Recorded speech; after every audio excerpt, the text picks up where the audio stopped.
Muito bem, vamos então começar esta sessão.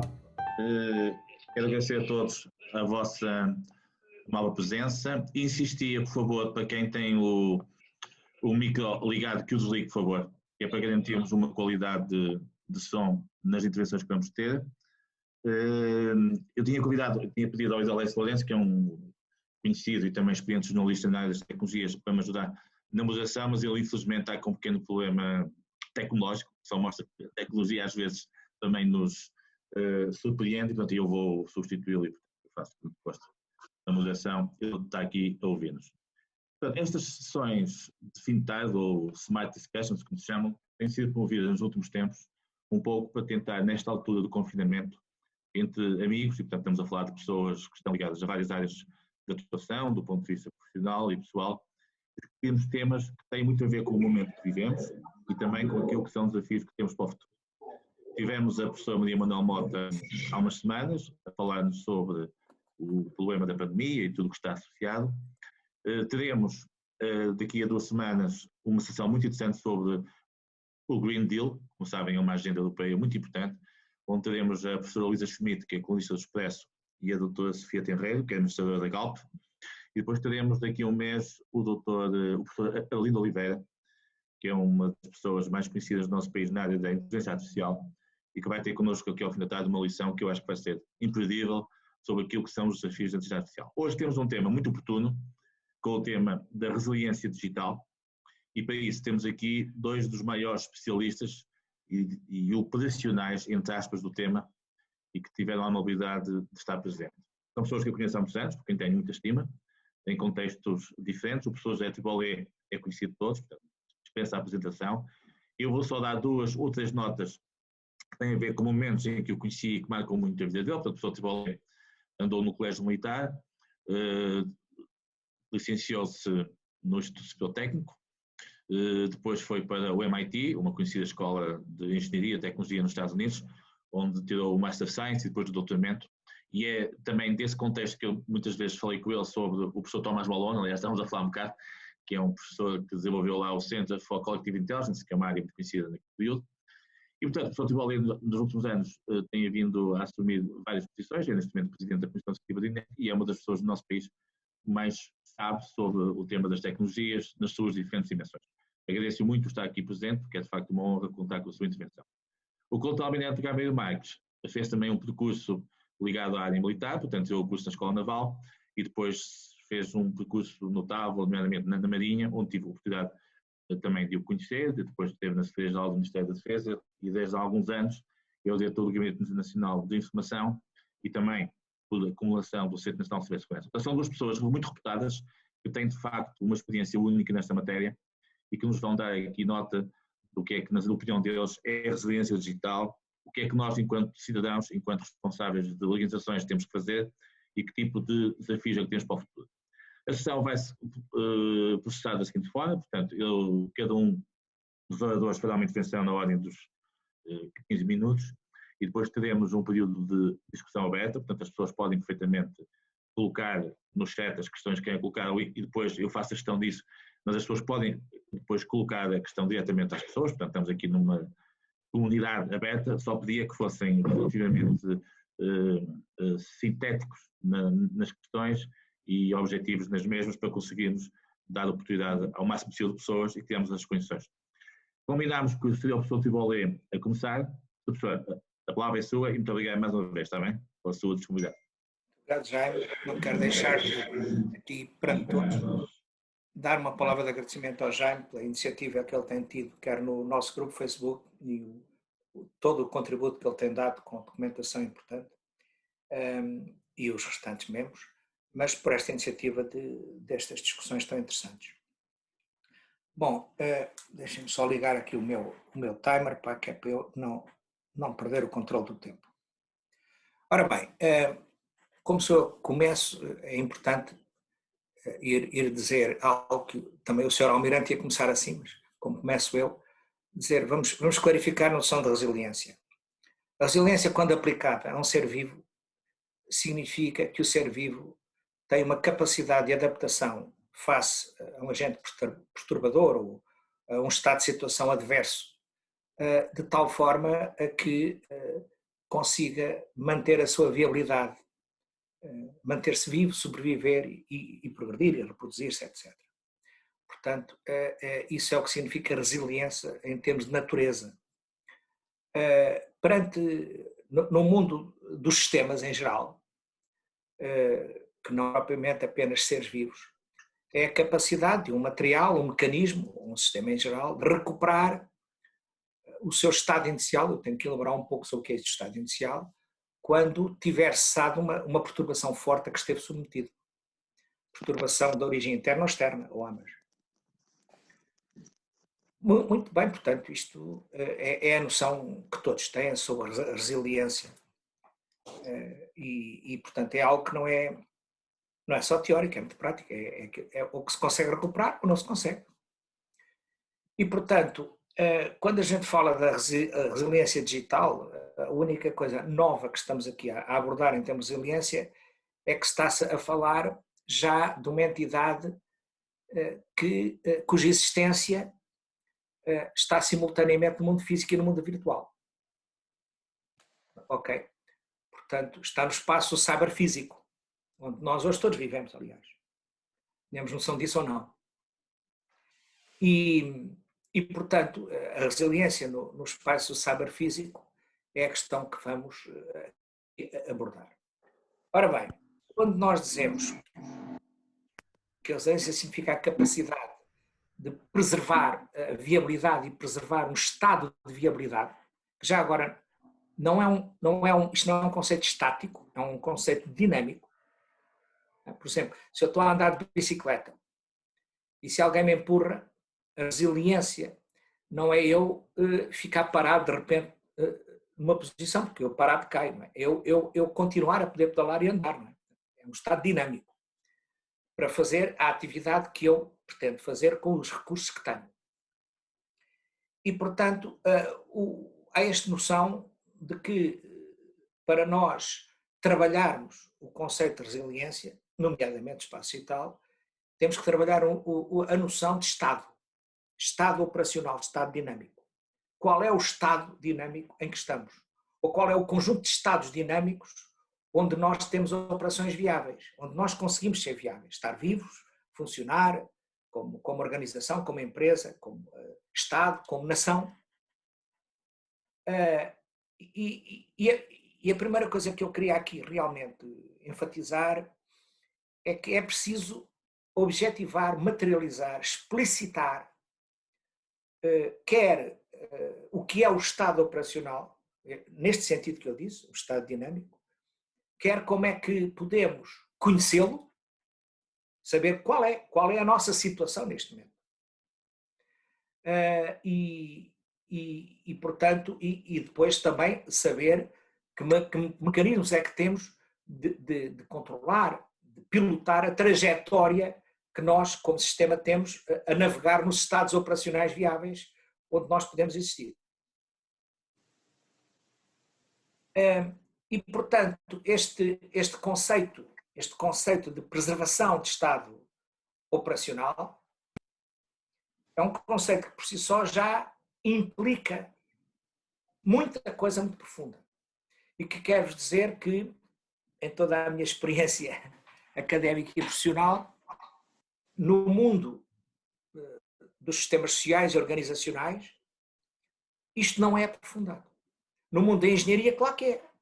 Da engenharia arde. Não é?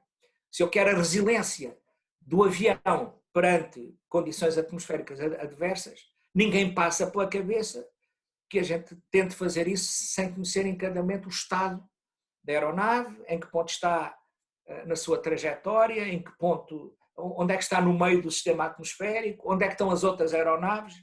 É que não passa pela cabeça de ninguém. Se eu quero saber a resiliência de uma operação de uma central nuclear, igualmente. Nós não vamos para estas coisas de olhos fechados. O que desde logo implica na engenharia do artificial, na arte do artificial, dos sistemas construídos que nós fazemos, um conceito de design. Eu tenho que desenhar os meus sistemas para que eles sejam observáveis, como condição sine qua non, para que eles possam ser controláveis e, portanto, observáveis e, portanto, resilientes. Eles não acontecem por acaso. Como na natureza, os seres vivos que hoje existem não aconteceram por acaso. Foram os que sobreviveram pelo seu design, pelos seus atributos, foram os que sobreviveram a condições muito adversas. Portanto, a primeira coisa que eu vos propunha que retivessem e que estou pronta a abordar depois é que é importante conhecer, termos mecanismos de medir, ler, recolher dados sobre o estado do sistema e interpretá-los, nós humanos, como modelos de sistema, tendo em vista a nossa capacidade de pilotar o sistema perante circunstâncias, por vezes, de grandes rupturas, de tal forma a que nós consigamos sobreviver nos seres vivos. É, em primeiro lugar, preservar a vida, ou preservar os seus genes nas gerações seguintes, e nas organizações é preservar a sua capacidade mínima de funcionar e cumprir o seu desígnio último. Muito bem. Portanto, este é o primeiro ponto. E a minha primeira afirmação é que temos uma lacuna tremenda a nível mundial e a nível nacional, a todos os níveis nacionais, porque nós, normalmente, não só não desenhamos as nossas noções e sistemas para ser observáveis, eu diria que às vezes antes pelo contrário, como, além disso, atuamos depois perante circunstâncias perturbadoras fortes, num estado de ignorância que é inultrapassável. Porque se eu não tenho os dados base que me permitem aferir o estado do sistema, é estar a guiar cego. O próximo ponto é, se eu conhecer o estado do sistema, como é que eu consigo recuperar um estado de operação viável, sustentável? Bom, e para isso, obviamente, não basta eu ter observabilidade no sistema, ter desenhado o sistema para que as suas variáveis de estado, como se chama, serem observáveis. Eu possa ler o estado do sistema. Eu tenho que ter mecanismos para que possa forçar estados no sistema de tal maneira que eu possa recuperar determinadas trajetórias. São os comandos, são os controles. Não é? E isso implica um design de controle. Repare, este controle que estou aqui a falar não é o controle normal, operacional, de executar os processos e ver quantos doentes é que entram e que saem. Não, não. É o controle de assegurar a capacidade de reconfigurar a orquestração de um conjunto de recursos e um conjunto de finalidades e prioridades para poder preservar o essencial. Isto implica engenharia. Isto implica modelos, implica capacidade de simulação para dar suporte à decisão no momento em que é preciso decidir o controle. Portanto, sem eu ter estes instrumentos que são o beabá da engenharia desde há muitas décadas, e que eu, na minha área de trabalho desde há 20 anos, que é a engenharia das organizações, digo, isto aplica-se totalmente às organizações, sem que isso signifique, antes pelo contrário, qualquer tentativa de transformar os seres humanos em sistemas mecânicos robóticos. Não, os seres humanos são sistemas biológicos, processadores de carbono, super inteligentes, super autónomos, com vontade própria, e é com eles que nós temos que trabalhar, porque eles são a chave de tudo, ainda por cima aumentada com a tecnologia, claro. Portanto, a recuperação de estado operacional implica ter modelos de sistema, implica estar constantemente a simular situações, enfim. Portanto, o ser resiliente implica, efetivamente, conhecer-se a si próprio. Aqueles com que interagimos e o meio ambiente onde estamos e a minha capacidade interna também de estar a operar. Portanto, eu depois iria só dizer que, de um modo geral, quando entramos agora no mundo cyber, para eu conhecer o estado da organização, há um conjunto de vetores críticos, de eixos principais, que são independentes uns dos outros, atenção, e que são fundamentais para eu poder posicionar a organização no espaço, não é? No espaço de coordenadas X, Y, Z e tempo. Perceber, ela está aqui, como o avião está ali naquela trajetória. Ora, essas coordenadas, e para se simplificar, são as seguintes. Eu tenho que saber muito bem qual é a informação sobre a qual o meu sistema, que o meu sistema possui e precisa. Eu não estou a falar de bases de dados nem de tecnologia informática. Estou a falar de informação de sentido humano. Que na linguagem são os nomes da linguagem, os substantivos. Quais são os verbos da linguagem? Quais são as ações que são legítimas na minha organização? Na informática são as funcionalidades ou os services. Okay? E que tudo isto hoje está misturado num nome horrível que se chama aplicações, onde mistura-se tudo, não se percebe. E depois preciso de saber, no fundo, como é que se desempenha uma trajetória, como é que se desenha uma trajetória, que são os fluxos, os processos, os encaminhamentos. Estas três dimensões têm que estar devidamente estruturadas, conhecidas e representadas. Nós precisamos de ter sistemas de ressonância magnética das organizações, dos sistemas do país, possamos olhar para qualquer entidade lá dentro e ver com representação gráfica, que é a única maneira do ser humano a absorver muito depressa. Não me deem um texto para ler, porque ninguém lê. Não me deem uma coisa para ouvir, leva muito tempo. Eu preciso de ter vídeo, preciso de ter imagens para olhar e ver. A situação é esta. É esta.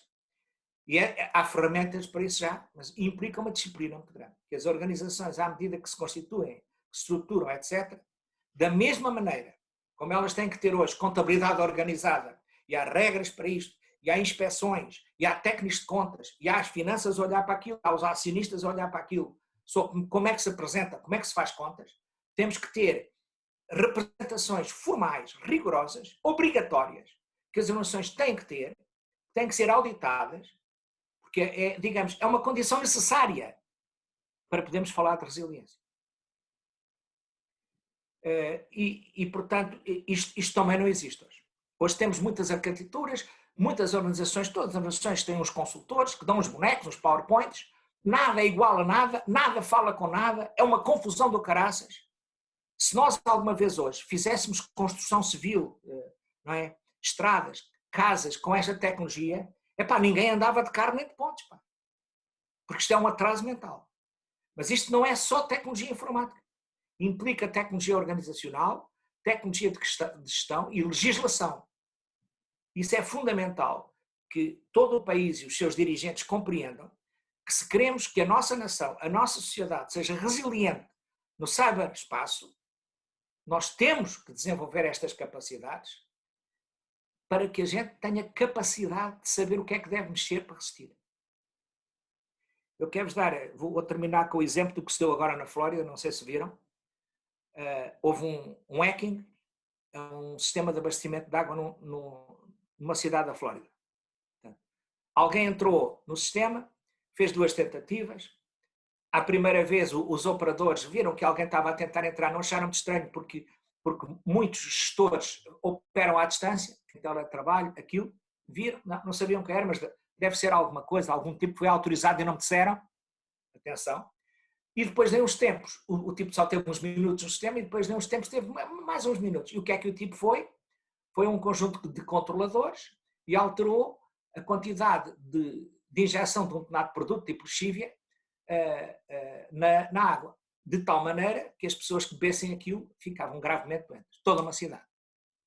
Por acaso, os sensores que estavam a observar o estado do sistema, detectaram aquilo e o operador, 5 minutos depois, percebeu que havia uma anomalia, foi ver, viu o controle alterado e voltou a repor. Por acaso. É isto que nós temos que perceber. Resiliência implica estas condições necessárias. E finalizo só com uma coisa. Para que se possa caminhar neste sentido, é preciso que a nível da nação portuguesa, a nível do Estado português, a nível dos diversos subsetores da nossa sociedade, da economia, da cultura, da saúde, da educação, etc., envolvendo os públicos e os privados, esta seja uma dimensão da governação sistémica. Infelizmente, nem a informática hoje é uma dimensão da governação sistémica, infelizmente, e muito menos quando entramos nestas áreas. Temos algumas coisas muito fortes a andar, como o Sr. Almirante irá falar, e temos em grande parte porquê? Porque o know-how básico para isto tem séculos de experiência e vem da área militar. Na área militar, ninguém anda a brincar a ver se a gente se safa perante o inimigo. Não é? E, portanto, a maior parte do know-how preciso para aplicar estas coisas existe abundantemente em toda a ciência militar. Muito obrigado. Obrigado, professor, pela sua percepção sempre muito clara e objetiva. Passamos agora ao contra-almirante, António Almeida Marques. Agradeço mais uma vez a sua disponibilidade para estar connosco. Obrigado. Eu só perguntava se me estão a ouvir bem. Sim. Ok. Então, muito obrigado pelo convite e pela oportunidade de ver alguns com quem partilhamos conhecimento ali pela iniciativa do Jaime, ao vivo. Ao vivo não é ao vivo era de outra maneira, mas ao vivo nos tempos que correm. Alguns conheço, de outras andanças, outros não, e é com todo o gosto que vos vejo aqui. Aqui que o professor Tribolé bem expôs, tem um propósito, não é? O Jaime partilha muito connosco de purpose, não é? O tema. E isto, o purpose é uma coisa que é muito cara à comunidade de onde venho, que é o estado final desejado. Nós não trabalhamos orientados só a objetivos, trabalhamos orientados ao estado final que, por exemplo, a execução de uma estratégia com um determinado plano de ação provoca enfim, nos públicos de interesse. Mas este tema foi escolhido criteriosamente, chamando-lhe resiliência digital, para fugir a uma expressão que se calhar está um bocadinho banalizada, que é a cibersegurança, porque ela, ouvindo ou dizendo resiliência digital, ela tem um âmbito mais lato, o âmbito do sistema humano, que o professor Tribolé tão bem caracterizou, e que nós usamos como um propósito. E qual é o propósito? O propósito é criar confiança na sociedade, na utilização dos meios digitais. A organização que eu dirijo, que tem, digamos assim, duas marcas, a marca Gabinete Nacional de Segurança, que alguns de vós conhecerão e que tem 71 anos, e a marca Centro Nacional de Cibersegurança, que tem 6 anos e meio, tratam com a informação como matéria-prima, com o objetivo de criar confiança nos públicos de interesse. O Gabinete Nacional de Segurança tem como propósito o tratamento da informação classificada, aquela cujo comprometimento pode fazer perigar os interesses do Estado. E os interesses do Estado estão definidos no Código Penal. E também a área dos serviços de confiança. E que serviços de confiança são esses? Cada um de vós terá certamente um cartão de cidadão e os certificados digitais que tem no cartão de cidadão, que são dois, um para autenticação e outro para assinatura, têm um enquadramento ao nível da União Europeia, cuja entidade supervisora é o Gabinete Nacional de Segurança. Hoje foi publicado um decreto-lei, precisamente, que legitima esta atividade do Gabinete Nacional de Segurança na área, precisamente, da atividade de supervisão dos certificados eletrónicos qualificados e também na área das plataformas eletrónicas de contratação pública.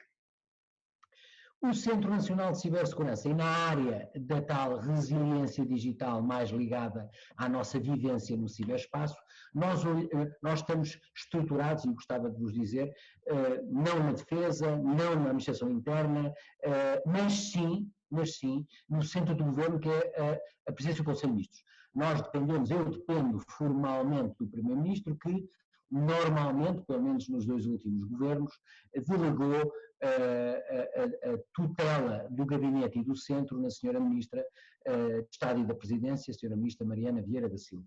E, portanto, é neste contexto que nós estamos inseridos na estrutura do Estado, pese embora, devido à nossa particularidade e à transversalidade, pese embora isso faça com que nós tenhamos contactos regulares com outras áreas governativas, como a economia e transição digital, a justiça, a defesa, a administração interna, negócios estrangeiros e por aí fora. Bom, mas eu não estou aqui só para vos dizer onde é que nós estamos inseridos, mas acho que era uma boa oportunidade para também saberem isso. Estamos fisicamente localizados na Rua da Junqueira, nas instalações da antiga Fábrica Nacional de Cordelaria, perto do Hospital Egas Muniz, e, portanto, quando houver oportunidade, se alguma vez nos quiserem visitar, são muito bem-vindos, porque o edifício é, na verdade, magnífico em termos de arquitetura daquela altura. Nós olhamos para este tema da resiliência digital em várias componentes. E são essas componentes que orientam a produção dos relatórios que o Observatório em Cibersegurança produz e que eu, sempre que saem novos, publico partilho no nosso canal, a saber, o primeiro é sobre comportamentos, é sobre sociedade. Como é que os seres humanos, em particular os portugueses, lidam com o digital e lidam com estas coisas da segurança no mundo digital, que é um mundo que não se vê, não é? Eu costumo dizer que, se calhar o Sr. Professor Tribolé já viu um Eletrão, eu nunca o vi, mas acredito que existe. E, portanto, tenho fé no Eletrão, por causa dos efeitos que fundamentalmente, faz a ciência e o engenho do ser humano responsável por exemplo, nós estarmos aqui à volta da plataforma Zoom, todos a partilhar as nossas ideias. Portanto, a dimensão sociedade e comportamento, a dimensão tecnologia e inovação, a dimensão riscos e conflitos, ética e direito, políticas públicas e economia. E é nestas 6 componentes que nós endereçamos esta temática no sentido da transversalidade do tema, porque ele é de facto transversal a toda a sociedade. E se não o fizermos, deixamos alguma coisa para trás. E a nossa Estratégia Nacional de Segurança do Ciberespaço, que é uma estratégia nacional, não é uma estratégia da minha organização, é algo que foi feita neste conceito. E o observatório que falei é uma maneira de medir o tal estado de partida por cada ciclo da estratégia que o Sr. Professor Tribolé mencionou. Portanto, é uma forma de avaliarmos, através da ciência e da estatística, a estatística é uma ciência, quais são os efeitos que estamos a produzir na nossa sociedade. Mas o que se passa nesta dimensão, ou nestas 6 dimensões na nossa sociedade, como imaginam, não depende só de nós.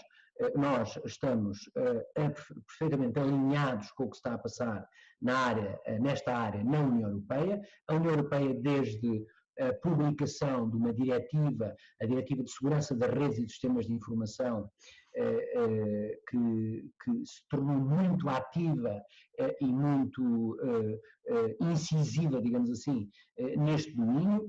Essa diretiva foi transposta para a lei nacional em 2018, uma lei da Assembleia da República, a Lei 46 de 2018, de 13 de agosto, e é essa lei que estabelece o regime jurídico da segurança do ciberespaço no nosso país.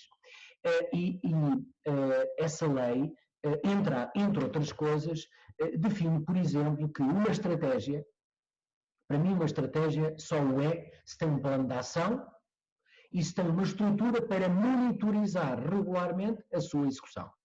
Senão é um mero documento que resultou de uma reflexão de um grupo de pessoas que depois é inconsequente.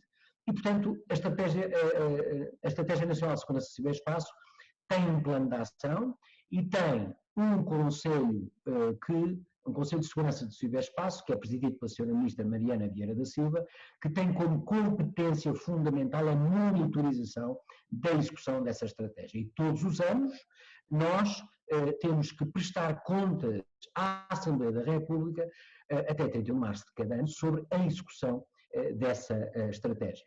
É algo que devemos e fazemos porque acho que legitimamente a Assembleia da República tem que saber o que é que se está a fazer nesta área, portanto, em Portugal.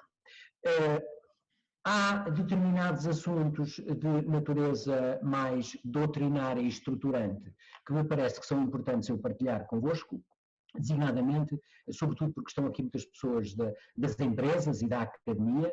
Vejo aqui o professor Mário Romão, que já não via há algum tempo. Encontrámos-nos aqui há uns meses, antes da pandemia, numa iniciativa organizada pelo seu professor, e ainda bem que o fez. De qualquer maneira, há alguns documentos que eu vos convido a visitar e a fazer o download no nosso site, cncs.gov.pt. Um deles é um quadro nacional de referência em cibersegurança. Esse quadro, já posso-vos dizer que temos recebido algumas críticas, algumas até um bocadinho injustas, que nos acusam de quase plágio na produção daquele documento, relativamente a documentos congêneres de outras nações.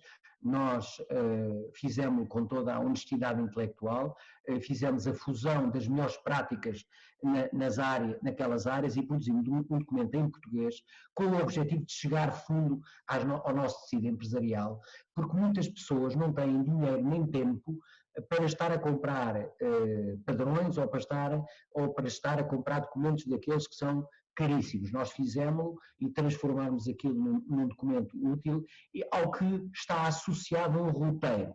Esse roteiro para a maturidade em cibersegurança é algo que eu posso dizer que uso aqui na minha organização, porque associado a ele há uma ferramenta que, através de um processo interativo, nós podemos aferir o nível de maturidade de 1 a 5 em que estamos. E depois o que fazemos é aplicamos a receita que está no quadro para irmos paulatinamente subindo na nossa maturidade em cibersegurança. É algo que convido claramente a ver, ou pelo menos a convidar vossos colaboradores nas empresas onde trabalham, portanto, a consultar, porque foi feito com o propósito de ser útil. Foi feito com o propósito de ser útil. No entanto, eu gostava de, antes de acabar, de assinalar uma coisa que nos é muito cara. Porque não há resiliência sem conhecimento. E nós somos tão mais resilientes, quer no domínio digital, quer no domínio físico, quanto mais preparados nós formos enquanto sociedade. Isso é algo que me parece que é enfim, do senso comum, independentemente de se dizer e de ficar até bem num discurso político, não é nesse contexto que eu aqui estou convencido completamente disso, sobretudo se o ensino e se a formação nos desenvolve o espírito crítico. E o espírito crítico nunca foi tão importante como é hoje, porque se tivermos espírito crítico, sentido crítico, nós podemos destrinçar entre o trigo e o joio face à informação que nos chega todos os dias. E podemos estar mais preparados para os desafios do digital. E o DESI 2020, que o Jaime, em boa hora, partilhou também neste canal, não sei se abriram, mas dá-nos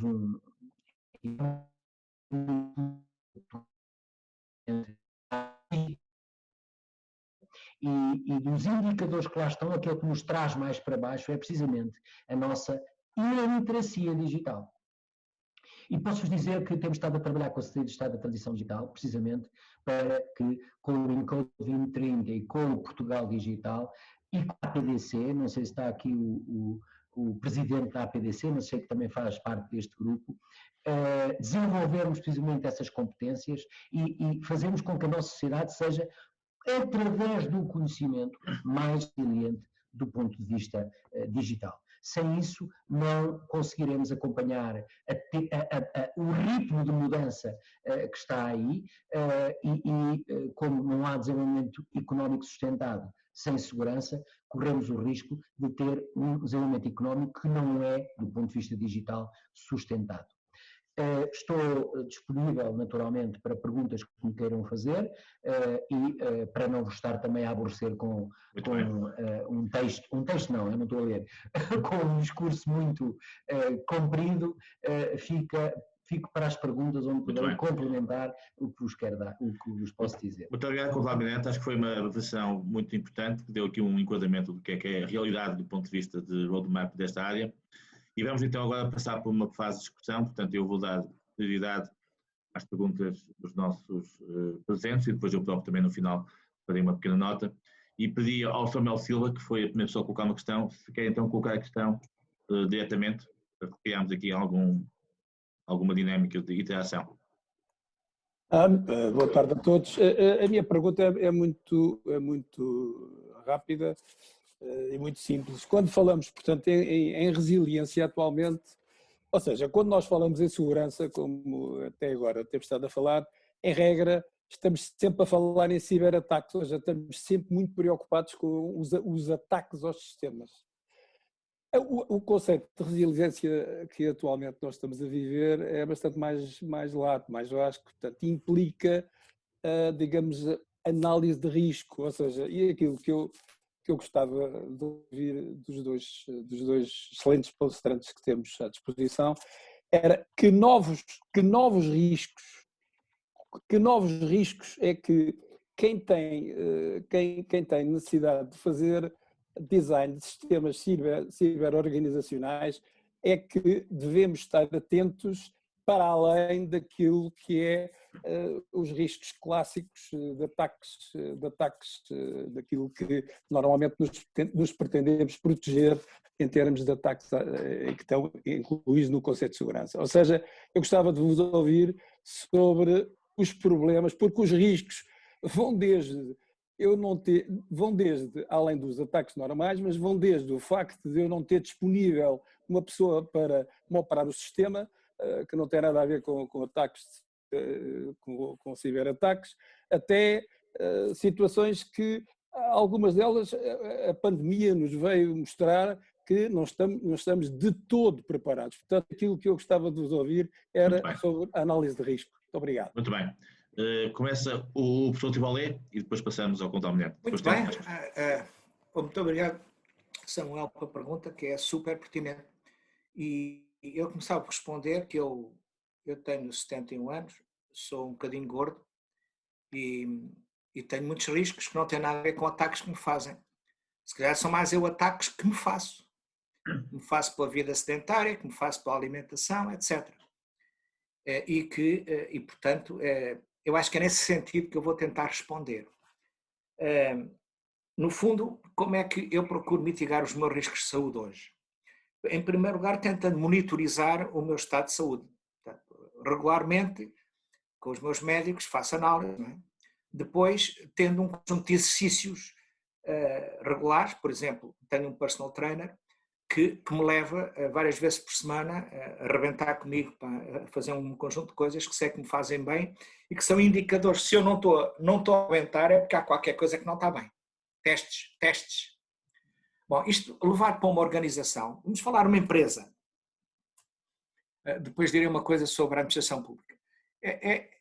Eu acho que é fundamental a gente perceber que os seres humanos estão a trabalhar nas empresas, orquestrados de determinada maneira, com as tecnologias que têm, mais ou menos evoluídas, e são supostos comportarem-se e fazerem determinadas coisas. E nós, como o Sr. Almirante disse, nós funcionamos em modo normal, confiando nos instrumentos que temos, confiando que quem tem que fazer algo fez, e quem vai fazer faz. Ora bem, nós não podemos acreditar nisso mais à medida que as organizações ficam complexas. Nós temos que ter outros modelos, como por exemplo, algo que eu tenho trabalhado há muitos anos, chama-se o modelo das transações ontológicas elementares das organizações, onde sempre que se dispara uma ação para ter um determinado efeito, a seguir tem que haver um bocadinho de verificação para ver se o efeito foi alcançado ou não. E se não foi, porquê é que não foi? Quando eu estou a utilizar, por exemplo, uma determinada aplicação no meu computador para fazer algo, não é? Eu estou a confiar que aquele meu software... Como? Desculpe? Não. Já está. Não, foi um equívoco.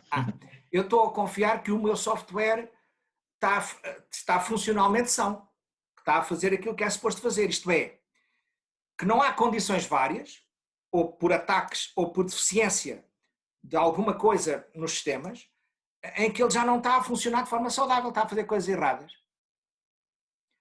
A mesma coisa quando eu estou a aceder à informação.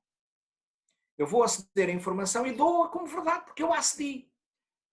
Mas quem é que me garante que aqueles dados que eu estou a ver é a informação correta? Quer dizer, nós temos que ter mecanismos de supervisão e feedback e temos mecanismos de teste contínuo para verificar se as condições operacionais que é suposto existirem estão a ser validadas. Nós hoje instalamos aplicações nas organizações, muitas vezes sem uma disciplina de teste, desde a fase da concepção à operação e manutenção, e de um teste independente dos tipos de desenvolver o software e da malta que usa o software. Não temos disciplina de teste, é doentio, ok? Porque é muito caro, porque os gajos fizeram o software, eles podem testar. Loucos, isto é de loucos, não é? Pronto, claro que tem que testar, mas não confio neles. Há um princípio da não confiança, ao contrário do princípio da confiança.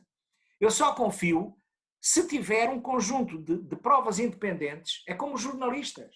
Eu tenho um facto, eu tenho que encontrar fontes de informação alternativas para validar o facto. Eu tenho que estar continuamente a fazer isto. E hoje não é por falta de meios tecnológicos que não fazemos isto. É por falta de disciplina mental, de princípios de organização, de normas a aplicar estas emoções complexas que estão artilhadas com estes artefactos e que são tão complexas que nós desistimos sequer de pensar nisto. É melhor acreditar que isto funciona bem. E não funciona. E não funciona. Sobretudo, nos momentos críticos, é nos pontos fracos que se vê as coisas rebentarem. Muito bem. E o Sr. Couto Almirante, o que é que tem a dizer a este ponto?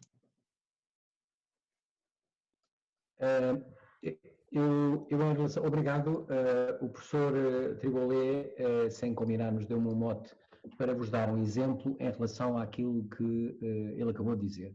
Nós, nesta casa, que temos, enfim, gente razoável na área da cibersegurança e na área da segurança da informação em geral, temos como política tudo o que desenvolvemos ou que contratamos para ser desenvolvido suscetível de ser colocado ao serviço de um público geral ou do público mais pequenino, de um grupo mais pequeno, é sempre sujeito a testes de penetração e testes de segurança por uma entidade externa a nós. Sempre. E não só... sempre tem acontecido que os relatórios que essa entidade produz, quando apresentados à entidade que desenvolveu o produto ou serviço, criam surpresa nesse produtor. E se pensam que é caro, é muito mais caro não o fazer. É muito mais caro não o fazer. E porquê? Porque imaginem o que seria para a reputação de uma organização como a minha, que um produto fosse colocado ao serviço, só nisso, não é? Para não falar noutras coisas, e depois fosse facilmente, enfim, atacável por um erro de Lani Caprina na área da segurança. E, portanto, isso também contribui para a tal confiança que vos disse. Mas ainda a pergunta que foi colocada sobre os riscos. Eu partilhei há bocado no chat o link que dá direto para o Quadro Nacional de Referência em Cibersegurança. E se olharem um bocadinho para o documento é um bocadinho grande, mas só para o índice e para o resumo, verão que ele está orientado precisamente ao risco. É orientado precisamente à gestão do risco. E é por isso que nós achamos que as organizações que podem, algumas que não podem, deveriam ter um encarregado de risco, que nas organizações maiores chama-se o CISO, o Chief Information Security Officer, ou em algumas outras se chama o Risk Officer, que no fundo é a pessoa que é accountable, que é responsável perante a alta direção da gestão do risco. Então, e como é que isso nós preconizamos que seja feito? O Quadro Nacional de Referência em Cibersegurança tem algumas orientações, mas se não o quiserem fazer, façam o seguinte exercício. Ao nível do Conselho de Administração das organizações ou do grupo diretivo das organizações, dediquem uma hora do vosso tempo a identificar os 5 maiores riscos da vossa organização. Não são os riscos digitais, não. Os 5 maiores riscos da vossa organização. Nas componentes dos recursos humanos, das pessoas. Na componente da tecnologia, sabem que sempre que introduzem uma nova tecnologia, o risco muda. Não digo que aumente ou diminua, mas muda. O panorama do risco muda. Ao nível da vossa doutrina, ao nível dos vossos processos básicos. Eu costumo perguntar, se houver um comprometimento do vosso sistema de payroll, portanto, onde pagam os salários, tem ou não tem um processo previsto para pagar salários independentemente do sistema? E podem ter a certeza, quer dizer, se calhar têm. E este grupo, que é ávido de conhecimento, não seja o nome do grupo Sharing Knowledge, saberá. Mas a nossa estatística é que muitos não só vão pensar na altura. Portanto, riscos, e tenham esse exercício. Esse exercício é muito útil porque normalmente detectam-se coisas que estão por baixo dos nossos olhos, mas não acontecem. O que é que acontece se for uma empresa, por exemplo, que tem uma pegada geograficamente dispersa? O que é que acontece se a rede de comunicações falhar para sítios estratégicos da vossa empresa? Vocês podem dizer, eu não tenho capacidade para isso. Sou uma pequena e média empresa, mais pequena do que média, não tenho capacidade para isso. Então, o que nós sugerimos, e temos falado com associações empresariais, é que suscitem, junto das associações empresariais a que o vosso negócio está ligado, que elas próprias desenvolvam essa capacidade em prol da comunidade que é servida ou que é dos associados. Portanto, mas iniciem o processo através de uma reflexão junto da direção ou das pessoas que vocês têm confiança e que sabem que na vossa organização pensam bem e fora da caixa. Vamos lá identificar 5 riscos, máximo 5, que a nossa organização pode ter e se há ou não há planos para os mitigar. E como sabem, os riscos normalmente é o produto de 2 coisas, a probabilidade de ocorrerem, não é? E o impacto se ocorrerem. Pode ter uma probabilidade baixa, mas se ocorrer o impacto é grande. E esse produto dá uma matriz e vocês, compete à alta direção, definir qual é o nível de risco que estão a fim de incorporar e acima do qual vocês têm que ter planos de mitigação para cada um desses riscos. É um exercício que muitas vezes, e mais uma vez num documento interessantíssimo que foi partilhado neste grupo, está a indicação de que empresas que fizeram este raciocínio verificaram que tinham grande espaço para a transformação dos seus processos e modificaram-se para melhor. Eu não consigo precisar qual é o documento, mas tenho guardado, porque foi um daqueles que valeu muito a pena ler, portanto, enfim, era o que eu diria, mas a chave é essa, a chave é analisar orientado ao risco.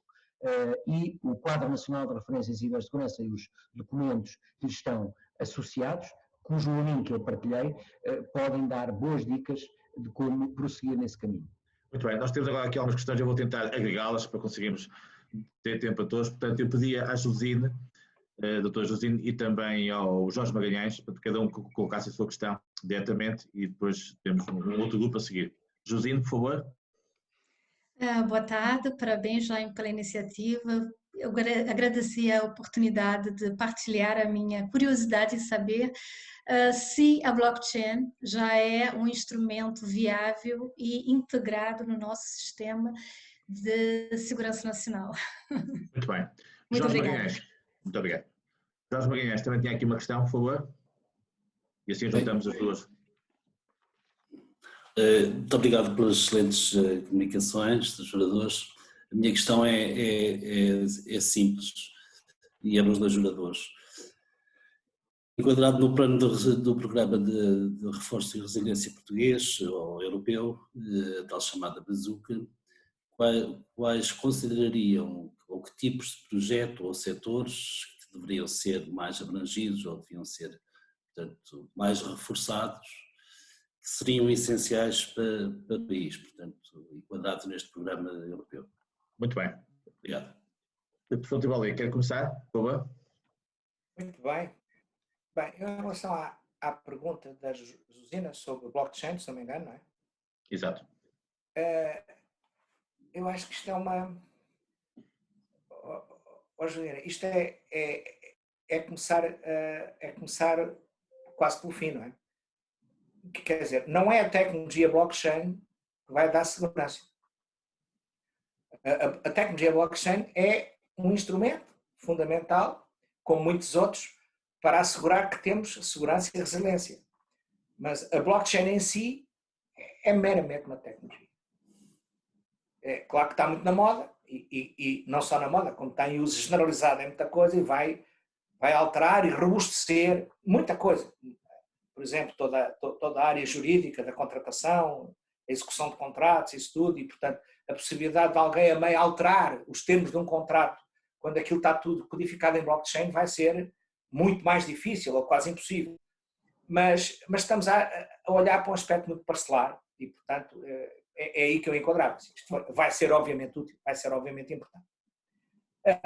A outra pergunta do Jorge Magalhães, pois esta é uma pergunta que faz uma pessoa pensar a sério. E eu diria, Jorge, o que eu acho que neste momento era importante era nós aplicarmos em todos os setores da vida nacional a mesma aproximação, a mesma metodologia, a mesma teoria de concepção e de funcionamento que as Forças Armadas têm. Porque nós realmente, quando nós estamos a dizer que temos que ter uma sociedade resiliente, o que quer dizer é que o nosso exército do país tem que estar sempre pronto, capaz de estar a funcionar e vencer as batalhas. E o pensamento é um pensamento metodologicamente igual aos militares. Portanto, nós precisamos de ter estratégia, nós precisamos de ter tática, nós precisamos de ter conceitos superiores. Não é? Portanto, há todo um conjunto de ferramentas que existem e que têm séculos de experiência na humanidade. E que nós achamos que aquilo não é bem para nós, é para os militares, que são esquisitos, não é? Portanto, a malta normal não precisa daquilo. Claro que precisa. E, aliás, se formos aos setores económicos mais pujantes, mais importantes, é evidente que esses setores ou as grandes empresas têm isso. Não andam a brincar aos tirinhos. O que é que eu acho? Acho que, deixem-me pôr este cenário. Vamos imaginar um cenário importante de disrupção no país. Há um evento sísmico de grande intensidade que perturba e prejudica seriamente as infraestruturas físicas e operacionais em alguns centros importantes no país, como Lisboa, como o Porto, não é? etc. Como é que o país vai continuar a viver? Ou vai suceder o mesmo que sucedeu durante o terremoto de Lisboa, que o país desceu de escalão, não é? Na sociedade europeia. Pum! Veio cá para baixo. Que cenários é que nós temos para nós podermos imaginar, simular, vivenciar virtualmente o que é que sucede quando de repente nós tivermos grandes perturbações decorrentes de terremotos? O que é que nós fazemos? Isto está no âmbito da proteção civil. Eu gostava imenso que a proteção civil publicasse na internet os cenários todos, para a gente todos poder discuti-los. E poder ver como é que todos nós, como sociedade, podemos ajudar o país a resistir. E temos que pensar depois por domínios de atuação. Não podemos pensar tudo ao molho, e muito menos podemos pensar que é um governo centralizado, em Lisboa, onde for, ou no exílio, que vai resolver o problema. Quem resolve o problema é o povo português. E, portanto, se alguma coisa eu recomendo é usar alguma desta massa para tornar normativo, imperativo, que em todos os setores essenciais da vida portuguesa, na saúde, na educação, no ambiente, não é? Nos transportes, etc., estes instrumentos existam. Existem instrumentos que não é propriamente como é que eu me vou defender um cyber-ataque. É, perante graves corrupções, onde é que está a mobilização das capacidades mínimas para nós termos um mínimo de vida normal e podemos fazer o restart do país. Isso é algo fundamental. E associado a isto depois, então temos cenários onde podemos analisar os riscos da nossa situação atual perante esses cenários. De uma forma integrada, coordenada.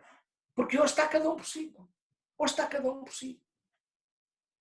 E portanto, a somar a isto tudo, é assim, o nosso país é Portugal Inc., não é? Como se dizia nos anos 80, Japão Inc., Portugal Inc. E quer dizer, e o nosso Conselho de Administração é o Governo, certo? E a nossa Assembleia Geral somos todos nós que votamos. E o que se passa é, as organizações hoje, as empresas, têm, para além dos mecanismos normais de comando operacional, têm mecanismos de formulação de pensamento estratégico, de aconselhamento, são os chamados mecanismos de governação. Não é governação financeira, não é governação de relações com stakeholders, com o ambiente, é isso tudo e mais alguma coisa. E nós não temos, na nossa estrutura de governação do governo do país, na nossa Constituição, nós estamos no século XIX. Nós não temos instrumentos de governance do país. Governance não é comando executivo. É think tanks que produzem pensamento e capital intelectual para o resto da malta poder trabalhar. E era urgente uma revisão constitucional nesse sentido. Urgente. Uma lacuna que temos de pensamento sistémico, de falta de coordenação. E, quer dizer, chegamos a este cúmulo atual, né, que estamos a ver, ainda bem. Que temos que chamar as Forças Armadas para coordenar uma operação de vacinação no país. Quer dizer, isto brada aos céus sob a incompetência das estruturas civis. Brada aos céus. Não é? E não podemos dizer que a culpa é da ministra, da diretora-geral. Não, não. Isto são dezenas e dezenas de anos de culpa, que é a malta preguiçosa que não quer pensar em trabalhar. Muito bem. E quanto ao Almirante? De uma forma breve, para ver se entendemos o que fizeram outras pessoas. Em relação ao blockchain, colocar a tua professora Josina Rodrigues, acabei de ver que é uma especialista nessa tecnologia. De facto, é uma tecnologia que nós olhamos com muita atenção, não só no CNCS, mas também no GNS, no Gabinete Nacional de Segurança, e temos em carteira projetos a desenvolver com uma entidade, com uma empresa do Estado, para robustecer precisamente a tramitação de documentos classificados ao longo do seu ciclo de vida. E isso liga-me com outra questão, a questão do PRR. Nós fomos convidados não, sugeriram-nos veementemente a nossa tutela, e ainda bem, em julho do ano passado, para pensar estrategicamente sobre o que deveríamos colocar contributos para o PRR. E fizemos de forma colaborativa, bottom-up, enquadradas por uma visão que tínhamos aqui ao nível da direção. A direção sou eu e mais 2 subdiretores-gerais, o coordenador do centro, que é o engenheiro Lino Santos, e o subdiretor-geral do GNS, que é o Manuel Honorato, e colocámos à tutela 5 projetos ligados todos ligados com a resiliência digital, focado no ciclo de vida da informação no mundo digital. E foi isso que fizemos. Posso-vos dizer que isso está inserido num conjunto de iniciativas ligadas à administração pública, onde o major player é a saúde, e o segundo maior será a justiça, mas a nossa área também lá está bastante proeminente, mas tem depois réplicas, ligações a outras componentes. Aquilo está dividido por componentes. Há componente da indústria, e da economia e transição digital, porque uma coisa, não, como eu disse ao princípio, não pode ser vista verticalmente, tem que ser vista horizontalmente. Já vamos na 4ª iteração, a última iteração foi feita 3 dias antes do dia de Natal, agora está estável, e estamos já preparados para começar a executar. Posso-vos dizer que sugerimos já que fosse criado um PMO, uma estrutura de gestão de projetos sólida e profissional, porque os fundos que estamos a falar são fundos de uma natureza de tal maneira grande que, enfim, que tem que ser feito assim, mas eu sei que a Agência Portuguesa para o Desenvolvimento e Coesão, gerida e liderada pelo engenheiro Nuno Santos, está a calcular isso e, portanto, vamos certamente executar isso de maneira a que consigamos transformar e contribuir para a transformação do país. É isso que estamos empenhados. Excelente. Muito obrigada, Almirante. Muito obrigada. Sim, senhor. Agora temos uma questão da Paula Cunha, por favor. Paulo, não sei se está a ouvir. Estou a ouvir e estou ligada ao microfone. Cumprimento a todos, agradeço obviamente a iniciativa, que é extraordinária e tem sido uma lição importantíssima. Professor Triboli, uma ótima apresentação, o Sr. Controle-Almirante, como sempre. E a minha questão tinha precisamente a ver com a intervenção do Sr. Controle-Almirante. Havia aqui muita coisa para discutir relativamente a tudo aquilo que é falado, porque isto é um mundo riquíssimo, mas colocou a tónica, e muito bem, do meu ponto de vista, uma das áreas em que o centro aposta são as políticas públicas, e neste momento o que eu gostaria de ver de si é Portugal está empenhadíssimo no DSA, já disse que a transposição, enfim, a aprovação desta diretiva e a transposição depois será digamos, um dos pontos fortes da presidência que temos da União, mas por outro lado a percepção que eu tenho é que a percepção do risco por parte dos portugueses é mínima. Não sei se concorda, aliás, acho que sim, porque também já debatemos isto oportunamente. Será que a aprovação desta diretiva, mais uma vez, não estamos a querer resolver uma questão de fundo com mais legislação? Ou há aqui alguma introdução que tenha a ver, alguma questão que consiga resolver ou mitigar pelo menos esta situação, que nós não temos, enquanto população, de um modo geral, não temos esta percepção do risco? Muito bem. É para o controle-almirante a questão, não é? Muito bem, muito bem. Eu concordo plenamente consigo, mas eu também concordo que não é só pela criação de políticas públicas que lá vamos. É com uma conjugação na área do ensino, na área da formação, na área naquilo que é muito caro ao professor José Triboli e a mim também, porque, como eu disse na minha primeira intervenção, a melhor forma de nós estarmos preparados é conhecermos, não é? E sabe melhor que eu que a cultura dos portugueses, em geral, de um determinado tipo de sociedade à qual nós pertencemos, não cultiva essa coisa à volta do risco, contrariamente a outras sociedades que cultivam muito isso. Eu vejo isso muito, quer na NATO, onde represento Portugal nos comitês de segurança, quer na União Europeia. Os povos de outras culturas, que são aliados e Estados-membros da União Europeia como nós, fazem muito orientado ao risco. E portanto, tem essa cultura inerente. Nós temos que ensinar isso. E estamos progressivamente a fazer isso, mas posso lhe dizer que nós somos uma sociedade que é mais prescritiva. Nós fazemos, se estiver escrito, fazemos. Quando fazemos. E isso não é bom para um ambiente tão dinâmico e tão mutável como nós vivemos agora. Portanto, é uma questão de comportamentos. Eu sei que gosta muito destes temas dos comportamentos, e se reparar, na segunda edição do relatório do Observatório, precisamente na área da sociedade, que é o segundo que editámos, já se vê uma certa evolução em relação ao primeiro. Mas parece-me que é aí o caminho maior que temos a fazer. No entanto, as sociedades mais novinhas já têm outra mentalidade. Talvez por causa da globalização, por causa da exposição ao exterior, já têm outra postura. Eu vejo isso pela minha própria família, pelas minhas próprias filhas, e isso é interessante de observar.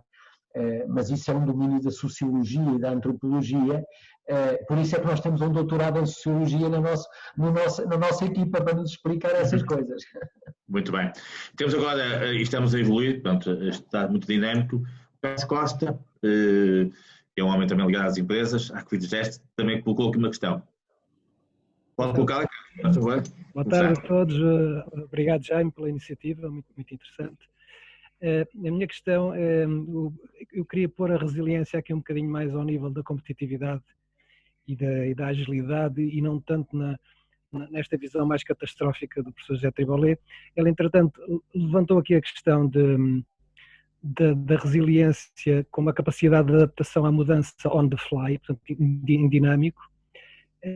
E a minha questão é um bocadinho como é que as empresas, como é que as organizações que têm um software core muito fixo conseguem adaptar-se a às mudanças permanentes, porque digamos que estas catástrofes que hoje estamos a assistir acontecem todos os dias, umas vezes por uma razão, outras vezes por outra, e portanto como é que as organizações, se não tiverem software ágil, conseguem adaptar-se às mudanças repentinas? Basicamente é isto. Muito bem.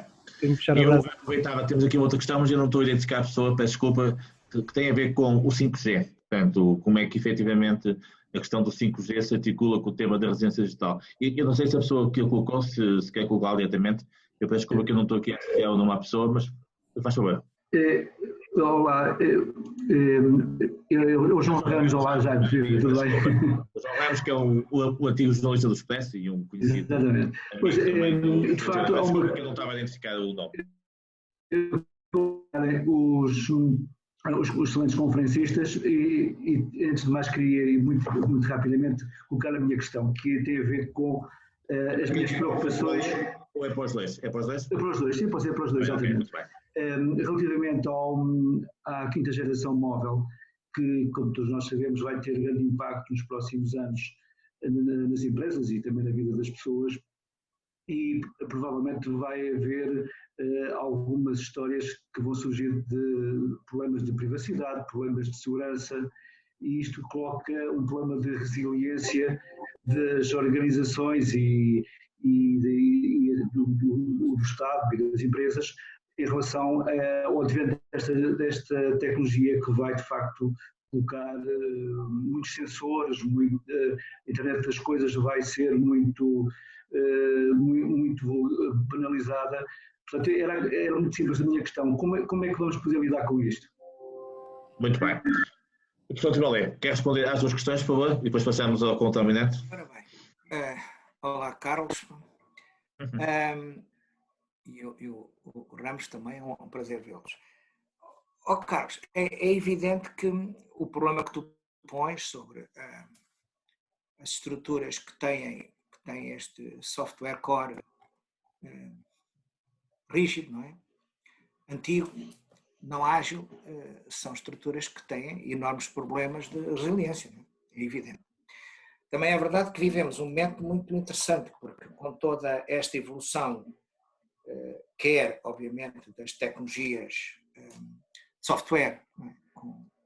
com todas as áreas de arquiteturas de serviço, do no-code, essas coisas todas, portanto, estão a aparecer imensas possibilidades e alternativas e arquiteturas, algumas das quais, se desenvolvidas adequadamente de base, são arquiteturas que permitem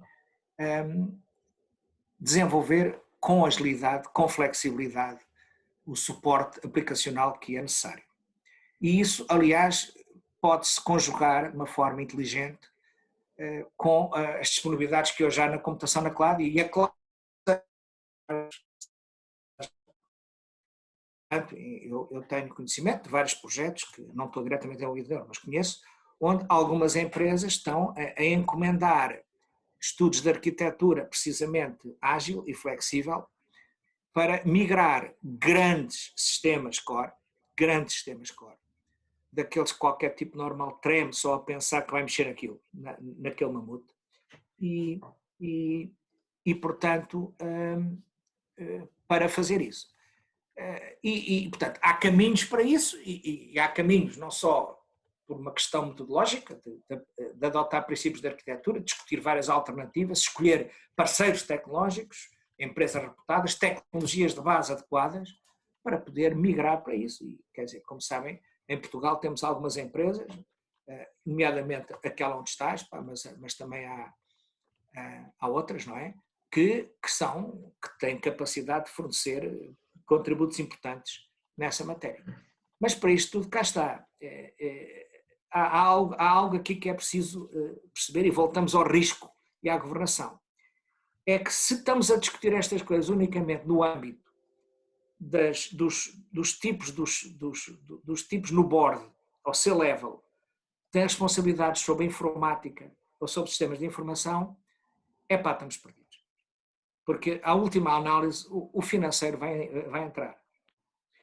E quer dizer, o financeiro e o CEO são os tipos muito importantes, que são os tipos que hoje, em vários países onde há legislação dura, como nos Estados Unidos, percebem muito bem o risco, porque sabem que vão para a prisão. Eles sabem que se houver um conjunto de catástrofes, eles não têm desculpa a dizer que não sabiam e que não pensaram. Vão mesmo para a prisão. E, portanto, eles hoje estão muito mais atentos à gestão de risco a sério, no sentido global, e onde, portanto, todas estas mutações e investimentos que é preciso fazer nestas áreas informáticas acontecem como uma necessidade imperativa. Não é a informática que quer brincar aos informáticos. É porque senão eles estão lixados pessoalmente. E, portanto, o contexto também legislativo aqui é muito importante. Isso é uma dimensão que é preciso explorar. Mas claro que a tua pergunta é super relevante. Os 5G, os 5G são uma realidade, uma oportunidade. Desde logo porque vão-nos dar os meios para a massificação da sensorização. Não é? Vamos poder meter sensores a observar o que é que se está a passar por todo lado. Basicamente, em termos tecnológicos ideais, não há ninguém que mexa uma palha, seja onde for a fazer o quê, que um tipo não tenha um sensor a detectar aquele evento e a guardá-lo como dado.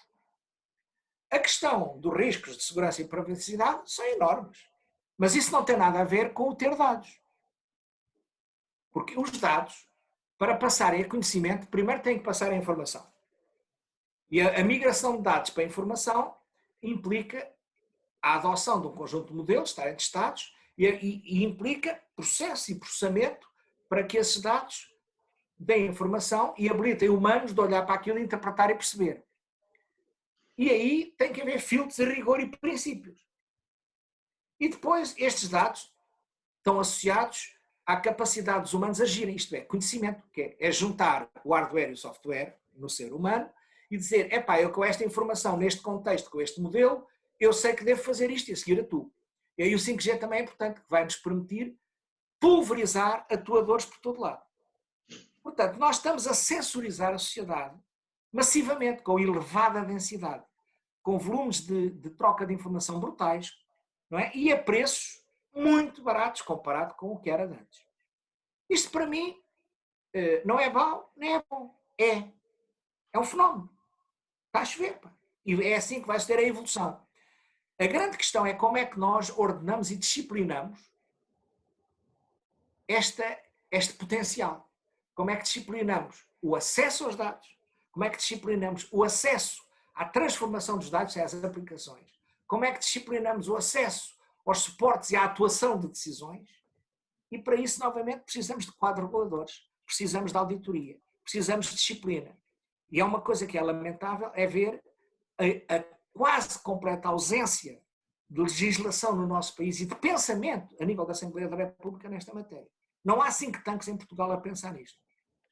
Claro, felizmente estamos inseridos na Europa e, portanto, temos um framework europeu e mundial onde podemos encontrar algumas referências. Mas isto é a parte, eu acho que o 5G em si é um potencial. Não é, quer dizer, pode ser mal usado e bem usado e vai ser mal usado e bem usado. Ponto. Agora, devíamos estar já a trabalhar no enquadramento.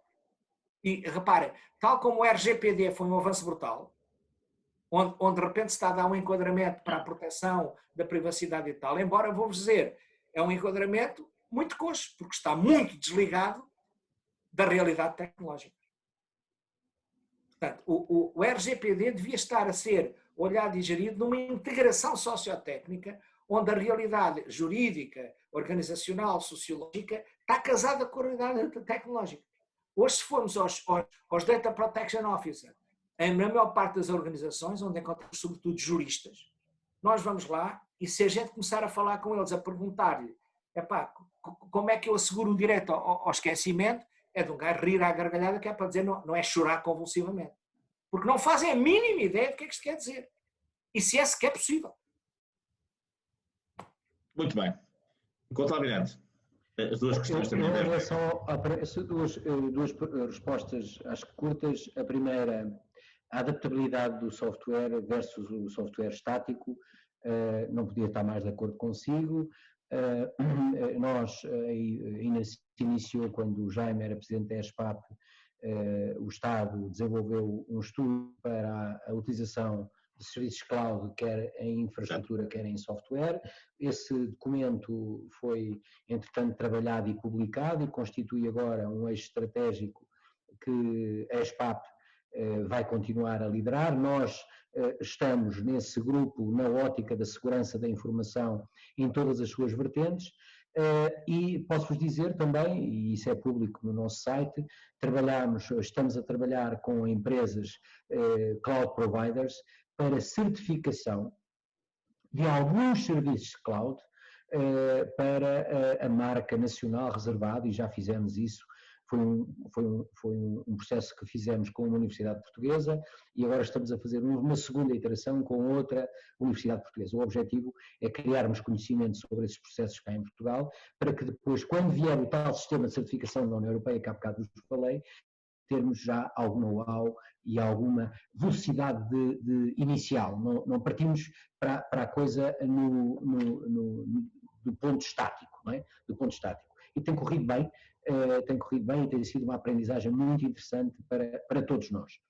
Em relação ao segundo aspecto, 5G, nós, concretamente, o coordenador do Centro Nacional de Cibersegurança coordenou um grupo, e ainda coordena um grupo, que nasce do Conselho Superior de Segurança e Ciberespaço, que teve como missão analisar os aspectos relacionados com a cibersegurança ligados ao 5G.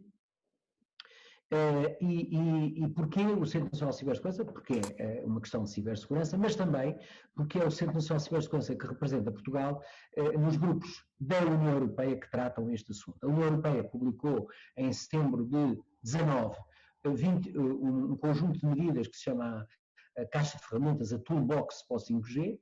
Nós fizemos uma análise de riscos 5G em Portugal e contribuímos com algumas dos riscos mais elevados para essa Toolbox, que foi integrada dos 27 Estados-membros, na altura 25 contribuíram para isso, e desenvolvemos também um conjunto um relatório com um plano de ação, ou com uma proposta de plano de ação, que foi entregue à nossa tutela e agora está progressivamente a ser executado com medidas legislativas e com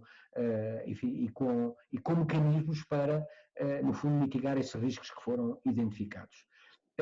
Posso-vos dizer que esse grupo não substitui o think tank, que não existe, que o Sr. Professor José Tribolé falou, mas tem sido um grupo bastante rico no debate e na criação de conhecimento sobre essa temática.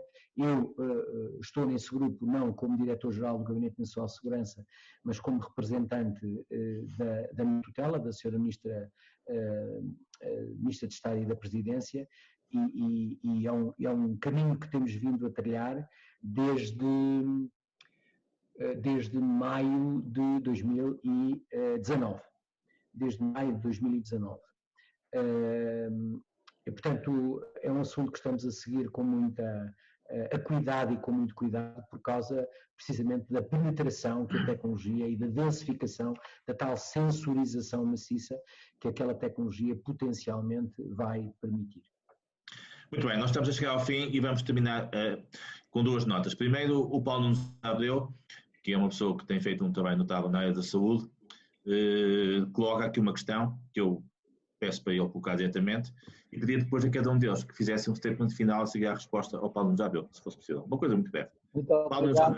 Muito Obrigado, Dr. Jaime Pesado. É um prazer estar aqui, felicitar todos os participantes neste debate, nesta mesa, e em particular os nossos dois oradores. Não podia ser daqui hoje mais satisfeito com o que ouço aqui, e o professor José Tribolé subscrevo inteiramente.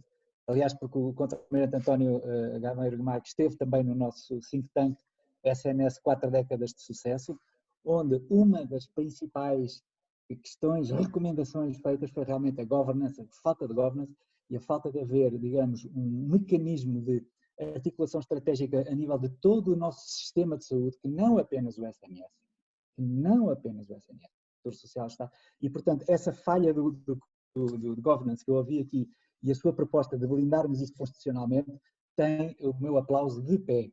A questão muito bem. Paulo, se puderes passar a questão exatamente para ver se... A questão que eu coloco aqui, para não perturbar aqui a agenda, que o Dr. Jaime Pesado já está aqui fora de horas, mas felicito-o pela esta sessão, Dr. Jaime Pesado, e pela sua iniciativa. Muito bem, foi um prazer para nós todos. Muito boa. A questão que eu coloco é realmente, sendo nós este país que temos 800 anos de história nos altos e baixos, e altos e baixos, e altos, 800 anos é muita longevidade, portanto, alguma resiliência os portugueses devemos ter, não é? E, portanto, eu gostava de ouvir o vosso comentário em relação existirá um traço cultural para a resiliência, e qual será ele? E, se possível, num contexto de comparação com a resposta que outros países estão a ter em relação a esta pandemia, nomeadamente o Reino Unido, que é também um país muito resiliente, e a França. Muito bem. E professor Tribolé? A pergunta neste domínio passa muito as minhas competências. A minha resposta, digamos, como um normal cidadão, a principal característica é o desenrascanço e a capacidade de nós, perante situações de enorme stress, fazemos das forças fraquezas, pá, e temos uma enorme capacidade de inovação e de arranjar soluções esquisitas que a malta mais estruturada, mais planeada, nem lhes passa pela cabeça. E de alguma maneira isso deverá ter sido uma das razões que a gente tem passado entre os pingos da chuva e ainda somos um país independente após estes 800 e tal anos. Mas quer dizer, isso eu que diria que